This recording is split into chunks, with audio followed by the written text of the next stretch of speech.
Headaches are one of the most common things that ruin people's days or nights, and I'm going to talk to you about a few natural ways to manage or prevent headaches. Hey, I'm Dr. Patty Barch. I'm a traditional naturopath, founder and owner of Naturally Unbridled Wellness and naturallyunbridled.com, where we focus on wellness solutions, not disease management. This is Down the Ridge with Dr. Patty, where I give you 7 to 10 minutes of holistic life and wellness information on my way to work. This is not medical advice. It's for entertainment purposes only. Nothing I say is true. Don't listen to me. All right, so there's a lot to say about headaches, and I've got like all this stuff in my head, to tell you about it. Busy morning on the ridge, and it's recycling day. Okay, so first things first. Headaches. The number one thing number one and number two things to rule out are: have you had enough water? Have you had enough food? Because headaches can be the result of dehydration. That is actually the most common thing. And then it just can be the result of not having enough fuel for your brain. So have you had enough water? Have you had enough food? Okay, period. Start with that. Next, do you have a good chiropractor? Because if your neck is out of alignment, it impairs the circulation to your brain and the flow of cerebral spinal fluid that washes your brain. It brings nutrients in, it takes out crap. Like, it's very important. And many people get their headaches resolved by good chiropractic care. So I recommend that. Another thing that can be helpful for headaches is magnesium.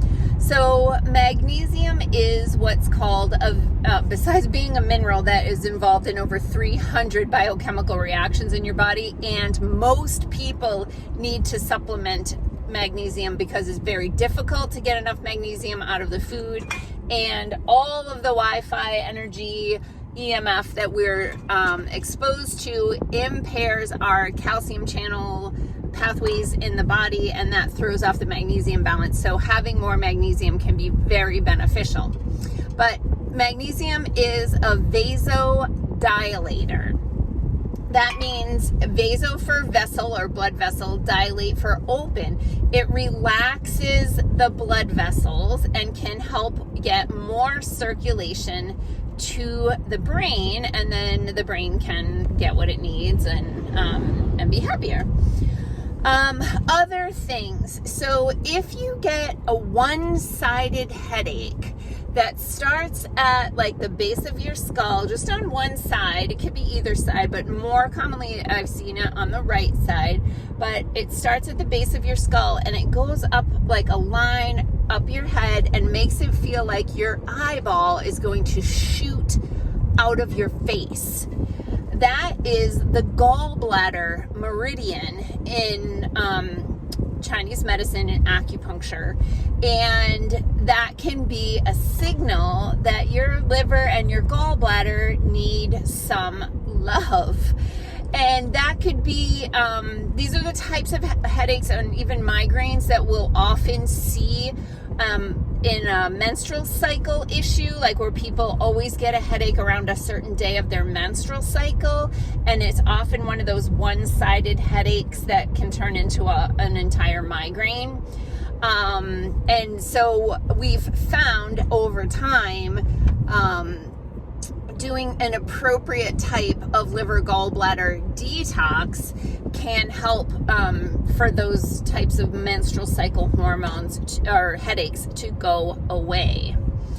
Another type of headache that we see is this occipital headache. So the occiput is the base of the skull, and I get a group of clients in that they just have this headache in the base of their skull, and it doesn't seem that like anything really helps it. Maybe ice pack, might help a little bit, but that to me is a red flag that we should be looking at potentially Lyme disease.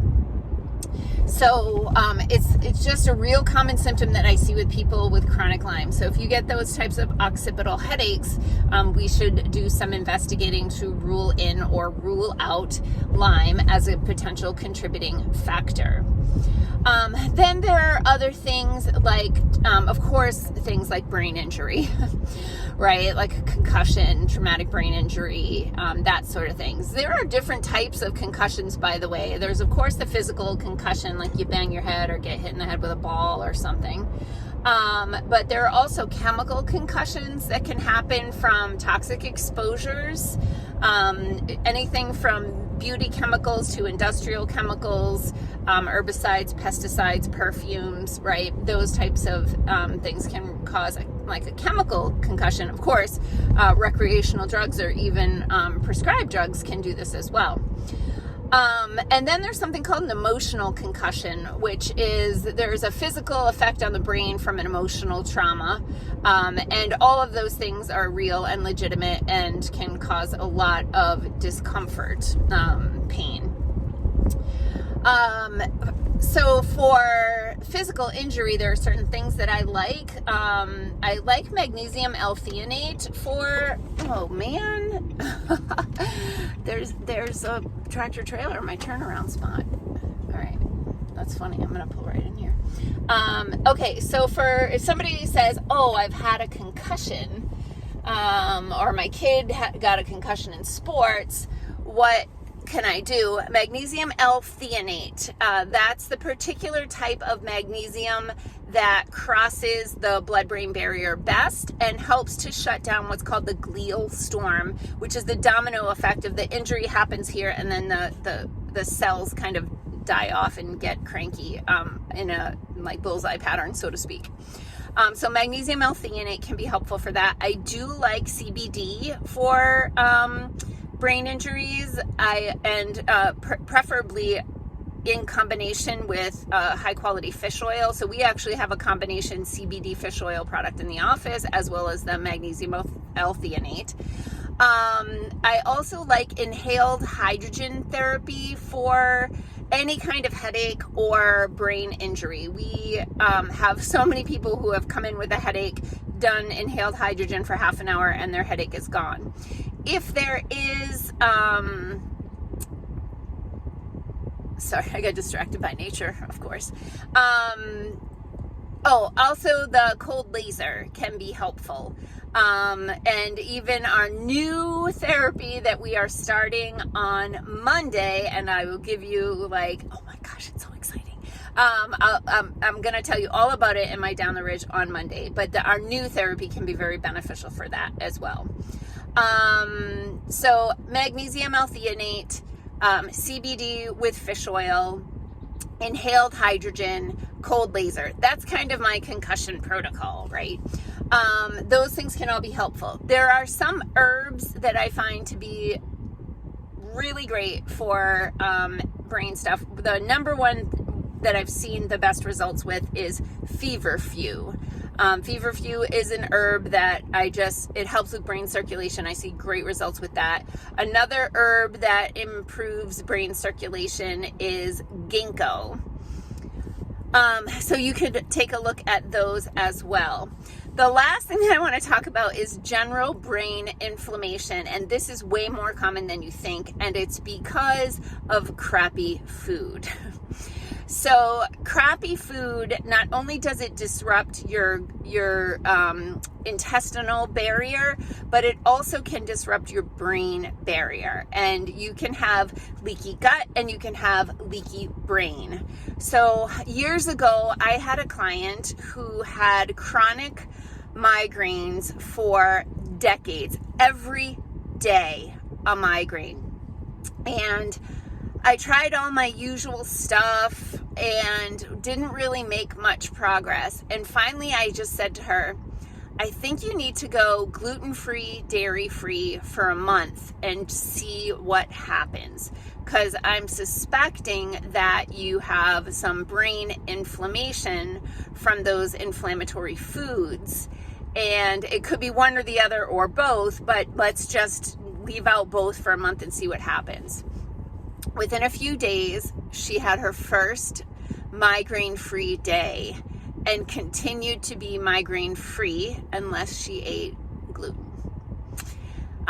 So anyway, those are just some headache tips for you.